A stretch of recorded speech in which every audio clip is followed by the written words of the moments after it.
Well, I've only been told that, leading into September 11th, the Capitol Police have reason to, not incontrovertible evidence, not certainty, but some reason to believe that we should be on higher alert than normal, especially those two cities.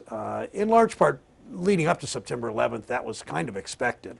I mean, I think that the intel, I met with the former director of the CIA yesterday about other subjects, including jobs in Ohio through the Defense Department.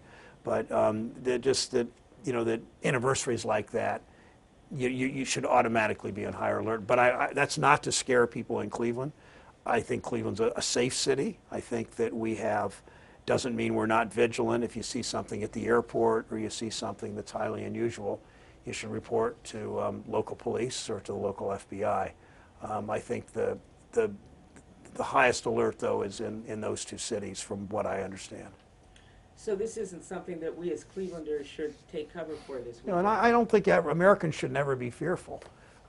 You know, there is always the chance, there's always risk. There's risk in the food we eat. There's risk in going swimming. There's risk in crossing the street.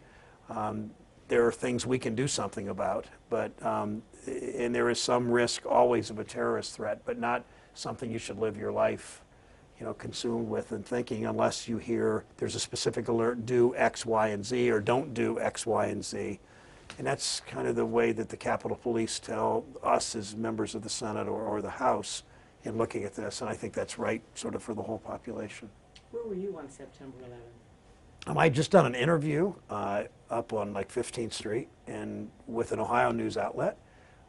Not this one, sorry. I had just done an interview with an Ohio news outlet, and I'd gotten in the subway, in the metro in Washington, how I usually travel, and when I was coming out of the metro station right near the Capitol, I saw that there was a plane running into a tower, but I didn't know that was a terrorist thing at that point. I come out of the Capitol, out of the metro, near the Capitol, and the metro announcer, the PA, said the Pentagon station's closed because of a terrorist attack. I came up the escalator, turned around, looked towards Virginia, where the Pentagon is, and I saw smoke. So that's when I really knew that we had been attacked. I wasn't sure in the first reports in New York because nobody was. And then my staff, I quickly, at the orders of the police, got everybody out of my office and said, this is serious, we should leave. And my staff and I went to one of my staff people's homes, apartments, which was nearby, about a dozen of us, and just watched the reports and saw the tragedy folding and unfolding and unfolding and unfolding. So here we are 10 years later.